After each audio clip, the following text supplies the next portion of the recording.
that's actually a response to what he had said. I spoke to him early today on the Morning Star, talking about points he made in that video. The 3-minute video we'll show you later in the show tonight. But since that happened, there's been a series of events that have happened in relation to this. Let me begin our conversation with Engineer Dr. Kenneth Ashigbey. As I said, he's the convener for the Media Coalition Against Galamsey.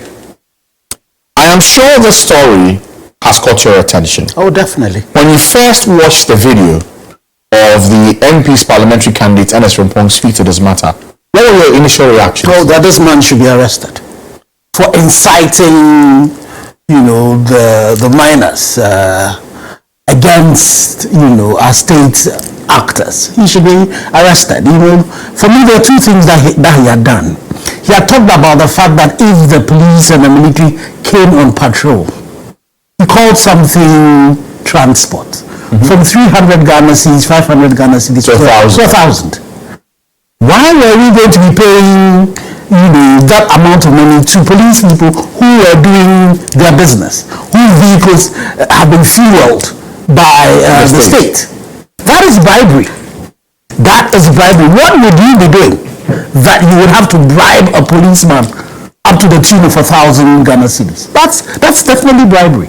So that for me was one part. And I was saying that we cannot have somebody who wants to be a lawmaker, preaching bribery in this particular situation, especially close to an election. Then he goes on to say that if you are attacked, and we all know that in this country, if anybody wrongs you, the thing to do is not to attack the person. The thing to do is report that particular incident. So when you call for that, immediately I heard that Major Mahama came to my mind. That's, deja vu. What's this again? And this is coming from somebody who wants to be in parliament. That definitely cannot be acceptable. Now, subsequent to this, he has released a statement in relation to this. Before I even read what the statement says, for the benefit of our viewers tonight, please watch exactly what he has said, based on which he's reacting and responding to it.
So you've heard a portion of what he said about persons who are engaging in illegality. When the police come or those in uniform come, they also engage in an illegality, and that they must be squared off and met boot for boot. In essence, just to paraphrase. Kenneth Ashigbey, typically, yes, you say he should be arrested, but should there be more action taken beyond this? Well, I think that, you see, unfortunately, as a country, we are taking leadership to some very absurd places. Because you heard him clearly say, we are illegal, illegal. So, you know, in his statements, he confirms what exactly he has in mind with the things he's saying. You know, this is somebody, he has cameras all over him, but he still talks about bribery as if it really does not matter.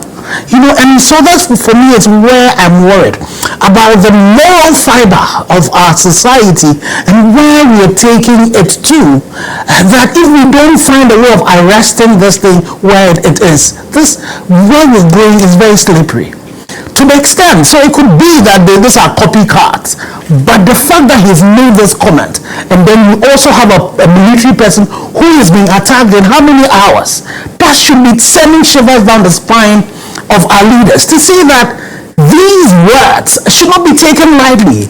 And yes, we're talking about the statement that he issued, that there was a longer speech that he had done, about 2 hours, and a short portion, but he does not deny the fact that he had made those statements and that those things have been taken out. And if you look into that, you know, this man by this time should be answering questions, you know, when the police should be asking him questions and preparing him, because there's ample evidence that, you know, he has committed a crime. He's inciting the public against, state officials.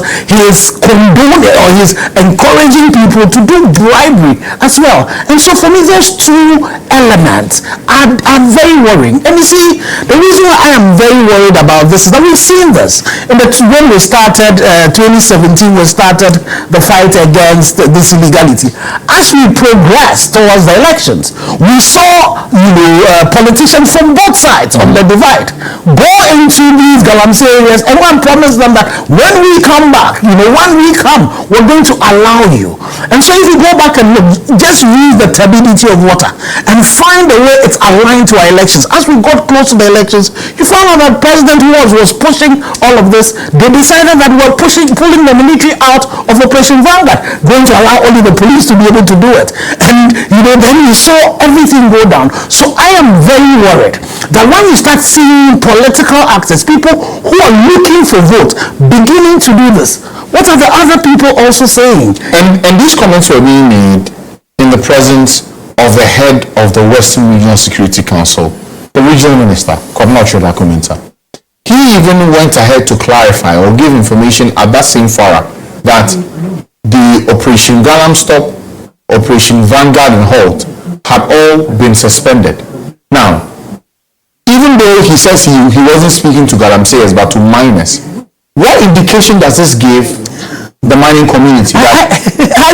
You see, so when my brother, and he's my brother, so when he talks about the things that have been suspended, I would have thought that he would have also in that same speech told them that these are the punitive actions that we have put in place to make sure that the irresponsibility does not happen, to make sure that the unsustainable mining does not happen. Go back into these communities. In the past, close by the roads. You are not going to be seeing, Galamsey working. But now they are back there. Go into the Cobra, go into the Pra. There are some funds that are back in those waters. Very recently, in his region, the people of Alambele were complaining of the fact that their cocoa funds were being taken over. And this is in the same time where our cocoa production levels are under decline. And part of the reason is because of this illegality. This is the time that the cocoa board had to return a loan that he had contracted for irrigation purpose because there's no water, to be used because of the pollution of our water bodies. So the crisis that faces us, as the chairperson of RESEC, he should definitely be telling us, yes, if you stop Galamsey, you stop Operation Vanguard. What are the things that you have put in place? I have been on platforms with these legal small-scale miners. If you go into places like the Eastern region, it is the Small-Scale Legal Miners Association that have been able to work on the Game River, for example, that reduce the turbidity. So the legal small-scale miners want to mine sustainably. So when you go and you see them, you should not only be telling them about the security measures that you've taken up, but you should be telling them of the new things that have been used to replace them. So when you do a content analysis and then you hear of the fact that this candidate is talking about the fact that all of these things we have stopped them, if they come and they touch you, you also hit them back, and then all of that. So you then see that, and you put that at the back of the fact that during elections we have seen both parties wanting to rule people who are involved in illegal mining. And you see this being said, you definitely should be worried. Because at this particular stage, at a time in our lives where your cocoa is even under threat, something that has given you sustainable income all this while, at a time where your water bodies, you've heard Ghana Water say it severally, that the way we're going, if we're not too careful, we'll start importing water. At a time where renal diseases, kidney diseases in these communities have quadrupled and the age of attaining them has reduced. At a time where you're seeing fetuses that are terribly deformed, you have the high rate of stillbirth in these communities, and you have a pathology that is beginning to trace back these occurrences to these illegalities. You would want to expect that our leaders will see this as an existential threat and say, how do we stop it? So we should not just go meet legal miners and all we tell them is the things that we have stopped, to be able to protect our environment, and not tell them about the things that we're doing to say, let's move into sustainable mining. Now, the Ghana Armed Forces this evening has released a statement. Yes. It's titled, Ghana Armed Forces cautions against calls for attacks on soldiers. I would like to read it and then pick your thoughts on it. It says, the Ghana Armed Forces has taken note of viral videos on social media calling for attacks on soldiers and other security personnel. We strongly wish to caution the public against such utterances. It is instructive to note that such calls are not only unlawful, but also pose a significant threat to the security and stability of our nation. We therefore condemn any form of incitement or encouragement of violence against our soldiers. We wish to assure all and sundry that the Ghana Armed Forces will continue to perform its duties of safeguarding the security of the state and protection of civilians. It's also crucial to understand that personnel of the Ghana Armed Forces and sister security agencies are committed to upholding the highest standards of professionalism, discipline, and respect for human rights. Our guest tonight is Engineer Dr. Kenneth Ashigbey. He is the convener for the Media Coalition Against Galamsey. The Ghana Armed Forces have put out a very strong statement in indicating and condemning these comments made by the Amenfi East MP parliamentary candidate. Should this condemnation suffice, or there should be more calls and we should see further actions being taken? So Francis, let me hear you read the one of you. He said it is instructive to note that such calls are not only unlawful, but pose significant threat to the security and stability of our nation. Yes. That is the crux of the matter. So if somebody perpetuates an unlawful act, yes, do we just say it's unlawful? It cannot be, so we need to go to the next step. And so I'm hoping that the police, if they had not seen the video, now would get a statement from their partner agency, security agency, and say they have pronounced something unlawful. So what then we need to do is that an arrest has to be done, an investigation gone into it, evidence gathered, and definitely then you go to court and make sure prosecution happens. You see, we should not care whose ass is God. We need to have a hot stove principle. It's the same thing. Remember the Bosome from BC, who was caught on tape confessing to an illegality. All we saw was the fact that he's been removed from office. But we all know very well that under the Minerals and Mining Act, one of the punishments for it is not dismissal. Then again, you had the situation where the Minister for Lands and Natural Resources, the minister mandated to take care of the particular sector, talk about the fact that Akonta Mining were involved in an illegality. And then the Minerals Commission, the regulatory body, also confirmed that. He had several videos and footages about the illegality that had happened. As the guys said, up till now, we wrote to the AG, and the AG said they didn't have the power to do primary investigation, pointed us to the police. That same we had written to the IGP responded and said he had forwarded the case to the Director General CID. We followed up with the Director General CID. After a long while, she met and said investigations were going on. We have written again back to the IGP recently. We've not even gotten a response yet. So you see, when these things happen and you don't deal with Mining being the matter of the Ashanti Regional Chairman of the MPP. Exactly. Exactly. Who is a director, the beneficial owner with another person of Akonta Mining Company, being involved in an illegality, and you have such a politically exposed person. When the things happen and you don't deal with that, then what you do is that you embolden other people to say, they're doing it, we're not, nothing is happening, so we also will do it.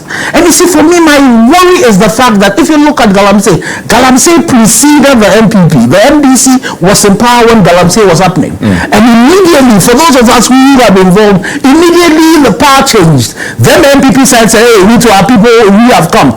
So then they sacked most of these people, the MDC people, from, the mining side. My worry is what is going, if we don't deal with this at this current situation, and and there's a change of government, are we going to continue down this particular route? So it is important that all of us, and all the two candidates, all the candidates that are involved in this election, realize the fact that these are existential threats. So it does not matter whose ass is God. We need to find a way of protecting ourselves. You see, I say this thing all the time. Ghana, this is not only the first Ghana we've had, though.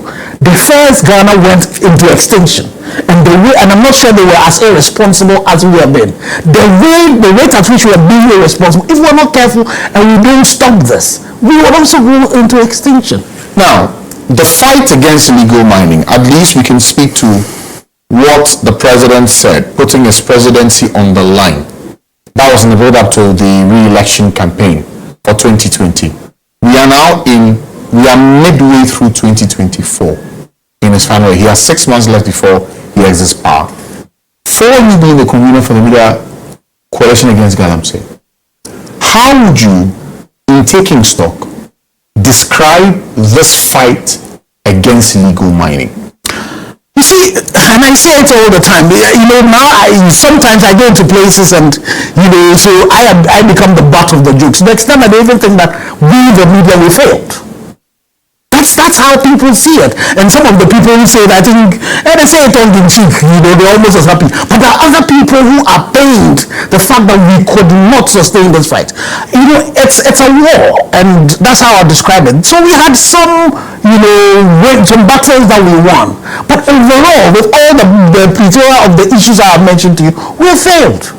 To the extent that now, if your cocoa is going to Japan, the level of scrutiny for your cocoa that is going to Japan, to the extent that it's been said by, and again, cocoa board is an organ of state. Who tells you that, one of the reasons why our cocoa is in decline is because of Galamsey. And I've told you the health reason, the health risk and all that we're seeing. Unfortunately, if we put all of that together, we definitely have failed. There's some things that we might have done well, but on a whole. And if you see some of these things happen, and up to this time, this parliamentary candidate has not been hauled in, then you're saying that the reasons that we're failing the fight is not because we don't have the laws. It's not because we don't have the policies. The thing about it is that consistency and of the application of our laws and our policies has been the challenge. Another thing that I also say is that the lack of transparency in the way we do the things that we do. Take for example, the issues around community mining. I think that as a policy, it was an interesting and a good policy. I'm not too sure about the way it's being implemented. I'm sure if I ask you right now as journalists to tell me all community mining sites and who actually own them, you will not be able to tell me. I would have thought that for such a policy, the transparency was important. Make it so transparent anybody can go to any website and find out who are the owners. And I would also have thought that the ownership of community mine should be the community, so you don't have the situation where people are going on the back of community mining and going to own mines and now are competing with the legal small-scale miners. The community mining should be completely different in character, in ownership, and in participation, and made a lot more transparent. Another challenge that we also have faced that has not made our fight also successful is the fact that government has not invested enough in doing geological surveys so that we are able to identify where the gold ore is in sufficient quantity, in economic quantity, that when you go and you want to go mine it, you then are able, you'll be successful. So there's a lot of these illegal small-scale miners who do a lot of try-and-acquire, and even the small-scale miners, they struggle because they don't have the capacity to do these geological surveys. So we need to find ways of pushing it. And I had a story also this week about the Greater Accra Forestry Commission. I was actually coming to that. Complaining, yes. So maybe you should come to it. So I think the deputy Greater Accra Regional Manager of the Forestry Commission had indicated that one of the reasons they are struggling in this fight against Galamsey is that the Chinese nationals who are arrested and are sent to court, the court is not able to employ interpreters for the Chinese nationals Jesus. who are arraigned before the court. So again, for me, this is just it shows a people who really do not want to deal with the issues. One of the points that has to be made is that the Chinese are a critical part of the illegality that is going on. And so if we go to court and we are not able, to deal with the issue, and it's because of interpreters, what is the cost of interpreters compared to the cost to us? And again, we are within an era, we are within a technological era where there are a lot of technologies that you can use to do translations. And the last time I checked, Section 4 of the Electronic Transaction Act, the exclusions, one of the exclusions was not using technologies to do translations. So there are tools that you can use to do translations that should be available to the court, and most of these are not expensive. So how does that become a reason? But I'm not surprised. You remember that in the time of Operation Vanguard, there were complaints from Operation Vanguard. Even the president had cause to complain that the courts were not being helpful. I remember a case in which a judge sitting in Takwa, a high court judge, when they had brought some 4 Chinese to be prosecuted and they were found guilty, he sentenced them to the minimum sentence that was due Ghanaians, 2,400, less than the price of a ticket. And so we need various arms of government, including the courts, to be a lot more serious with this. And I just remember, Justice Mafosa, not to remind his family of the pain, but I remember when I met him and were discussing, the issue of Galamsey. One of the things he did was that he believed that the cases of Galamsey should be brought to Accra, so that they would be under the watchful eyes of the Chief Justice. You remember that they set up special courts for that. What has happened to that? Now, would you say that this presents an opportunity for the current Chief Justice to review this concern? Because I will imagine that if there are conspirators who are making our fight against illegal mining a challenge, the task force that goes out to find those who are engaged in this illegality, get them arrested, They are brought before the courts, and because of a lack of an interpreter, these people are left off the hook. You see, and I would plead with the current chief judge, and I know she is very technology savvy. I've served on a committee with her when she was not chief justice that used to look into this, and I know she's trying to push a lot of digitization.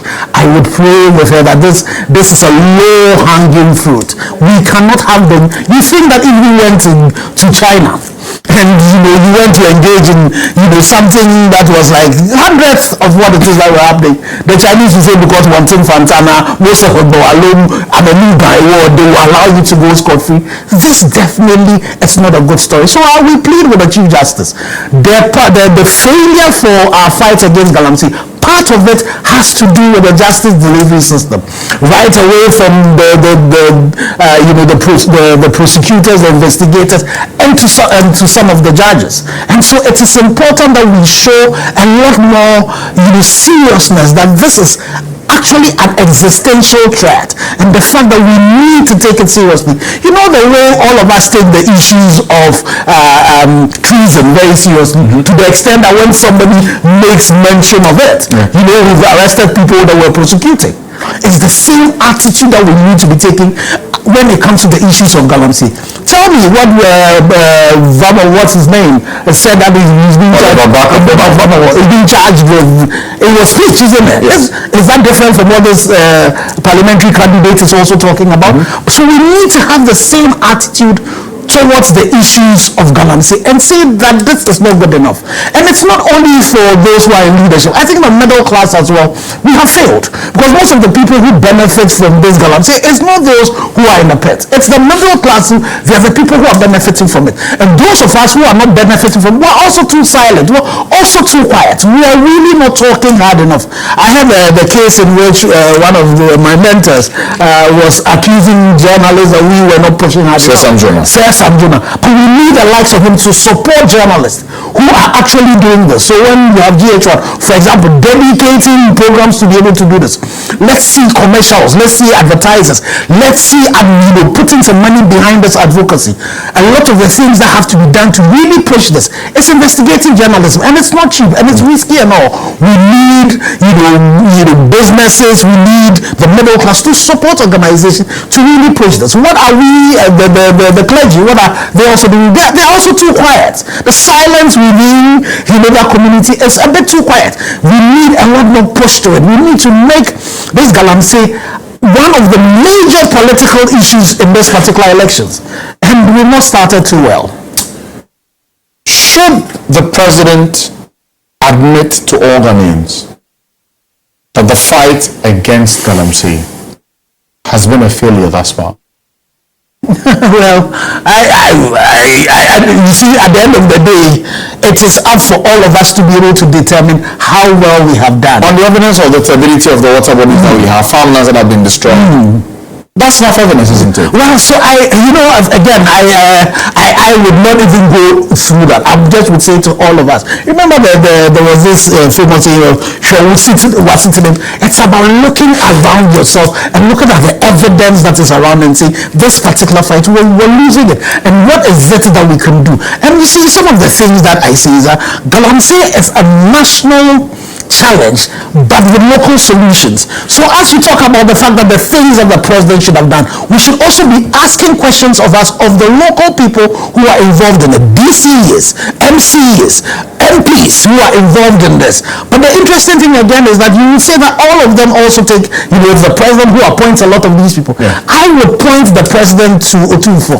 The way Otumfuo has handled this illegality, once he sees that any of his own are involved in it, we know what happens. Some chiefs have been bestowed. So I would expect that is the kind of leadership we need to bring. Let's hold these people who are accountable. So again, I asked the president, when you have a meeting with the MCs and the DCs, after that, what has happened? There are communities that Galamsey is still taking place in those communities. What has happened to these DCs? Why are they still at post? And so these are the things that we ought to be pushing, and so that we don't allow people like this to be making these comments. There's a military man today that is still nursing his wounds. And so this is not the way we ought to be going. Now, we've also seen And in all the community we've had relative to our fight against Galamsey, you've always made a point about where are the masterminds, not those in the pit. Yes. Those who are actively sponsoring these individuals to engage in this illegality. Are you surprised that our security architecture is still yet to identify, arrest, prosecute, and imprison the masterminds of the illegal money that has gone on for the past decade? I'm not only surprised. The challenge, the interesting thing is that you remember when Abban was made minister. Yes. You remember there was even a leak of some intelligence report that actually had, so the intelligence folks, they have the information, and once we are in the middle of this, they share some of the information with us.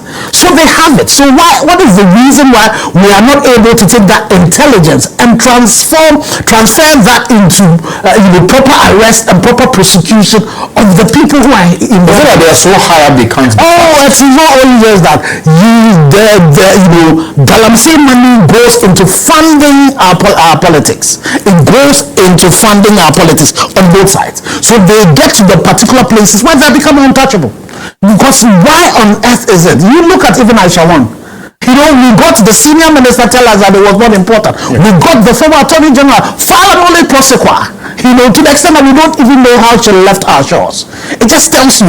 And you just look at it. Remember again, GHOne, when she was arrested. Yes. Then, the charge was some flimsy immigration charge. It had to take Occupy Ghana, a member of the media coalition against Galamsey, to then petition attorney general before the charge was amended and they added the menace and menace. So we have not really shown a commitment to saying that we want to do. I remember there was this gentleman at the early stage when I was managing director of Graphic, who then was involved in some Galamsey, who did a video and told the president he should leave them, that he lives in East Legon and all of that. I remember when we went to see the IGP with petition, the IGP said we should show the IGP them where he was so that they go arrest him. And those things don't add up. So we have just shown the fact that when it comes to the people who are actually doing this thing, we really do not care. Let me give you a typical example. Again, we mentioned it already. The issue around Akontaman, and so I was pleasantly surprised. And when the Minister for Lands and Natural Resources actually pointed him out, that was one of the points where we could have done a turnaround if we had taken action. That everybody would have realized that even the original chairman of the ruling government in their stronghold, when he was found culpable, we dealt with him. But unfortunately, we have missed the opportunity. So we just apply the web principle. It catches the small fries and allows the big insects when they just break the web and go. And if we don't deal with that, there's no way we'll be able to do it. If we decided that we're just going to follow the money, the people who bring this, and excavators are not cheap. The people who bring these excavators, why are we not able to follow them and trace the money? Who is hiring it and all of that, and are able to find them? And we allow all of these things to go on. In the bank accounts, the money to go into the bank. At least, even if they smuggle a lot of it, we would be able to trace some of them and be able to make examples of a few. All right, let me go for a short break now. When I return, what do we do at this point? The farmers say that we're staring down on environmental genocide. How bad can it get? And what should be the immediate steps we take going forward relative to our fight against Galamsey? We're back after the break. Stay with us. Thanks for staying with us. You're watching State of Affairs here on GHOne Television. I am Franz Zalan. Tonight we're discussing and taking stock of our fight against Galamsey as a country. And my guest tonight is the convener of the Media Coalition Against Galamsey, Engineer Dr. Kenneth Ashigbey. All that we said tonight points to political will. Will I be wrong to say that the political elite have enabled this situation to persist and get this worse? Well, you see, the point is that, again, I agree with Professor Dai when he says leadership is cause, everything else is effect. So definitely if our political leaders, and I would define even leadership in a more broader way, would decided that we wanted this to stop, this will stop. You know that there's a middle class consensus about democracy, about the fact that we insist that we should change government via democratic means, and that's happening. But we, as a middle class, there's no consensus on the issue of Galamsey. The same way we don't have a consensus on the issue of corruption. So we are not angry enough, and it's the leadership's duty to be able to make this happen. And I would also urge you, the media, as well, that I believe that we've also taken our foot off the pedal a bit. I agree that it's been difficult really sustaining this. If you push to the extent that GHOne is arrested and then you have a nollie prosequi filed, or if you have situations like this where you are told that because of translations we cannot prosecute, but we can't leave it where it currently is. But engineer, if we condemn, we lambast, we ask leadership to do better, and you are not seeing that change from that same person or leadership, where do you go with your book? So I think what we need to do is the next step, where we do a lot more of the investigative journalism and be able to get really very hard evidence and start pushing those evidence. And we've gotten to the point where we might have to move to the next step. Erastus Asari don't call it investigative. Yes. If you will, a contaminant. Yes. It's 1 in a year. Yes. There's no action. Yes. So we need to follow. How many more do we have to do and see in action? Unfortunately, Francis, we don't have an option of throwing hands in the air. We don't. So we need to be a bit more consistent. So it's not only Rastas, it's people from various media pushing it. But we've gotten to the point where we need support. Can we get some lawyers who have the nation at heart, who can help us start taking legal action against those who have to take action and are not doing it? Is there a time that has come where we even went to the AG and said we wanted a fiat to prosecute Galamsey cases, illegal mining cases, because we don't think that they're doing a good job at it? Is there an option of exploring going to other courts, to go and say that maybe some of the courts in other jurisdictions that have international international mandates that can give us some effect, even if it will not result in prosecution, at least start pointing in that direction, that this is where we're going. So we need to start changing the way we do the things we ought to do. Not only just saying it, because the thing about these people is realize the fact that these people, you are a bedroom, and so we need to tell them that you are a Judah, and keep on really pushing the angle to make sure we can see some change happening. It's going to be difficult. It's not going to be an easy task, because, and I say to people that if there has been one particular fight, I'm sure, apart from the issues of independence, where we had, the use of the media, the press, pushing for the independence of Ghana, I think one of the things have been the issues of Galamsey, where you did not see media people just decide that they were reporting it, but they were actively advocating for it. But we need to go the next step and try and see how we could get change happen. And then to say that again, I say to the leadership of the media, you see, most of us who are at the helm of the media coalition, myself, the managing director for Times and Carol, the Giba president, then Akwesi Agyeman, all of us have left mainstream media. Space, yeah. So we need new leadership. New cohorts. Managing director of Graphic, managing director of Times, the GMA bosses, and currently we have the Giba boss still involved in it. But we need a lot more support. The likes of yourself, the like of Bernard Avlen, the like of Kojo Yankson. We need you to add more active voices to managing, the steering committee. And so it's an invitation to you to treat, so that you can push us into the background. Let's assume that Kenneth Ashigbey has failed. So maybe the new leadership can help us. And with our support, we would win. Okay. We're heading into an election this year. The Vice President, Dr. Bawumia, is seeking to take over from his boss, Nana Akufo-Addo. Former President John Dramani Mahama is also looking to return after his exit in 2016. What's your charge to them in relation to our fight against Galamsey, considering the dire impact that this has had on our lives, on our farmlands, and on our water bodies. I am yet to hear from them the specific actions they are going to take. My charge to them is that the CSO that are involved in this whole environmental protection thing have issued out the environmental manifesto. My charge to them is that they should take that manifesto and tell us what are the concrete things that they are going to do to make sure that we get out of this quagmire that we find ourselves. What are the things that they are going to do to address the illegality that is going on? What are the things that they are going to do to move Ghanaian miners into sustainable mining?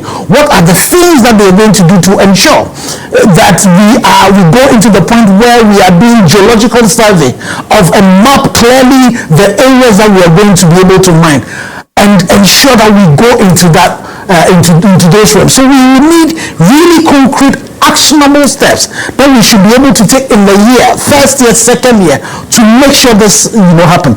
We need a commitment from them to say that when they come into power, they would ensure that people close to power are held responsible for the activities if they are found involved in that.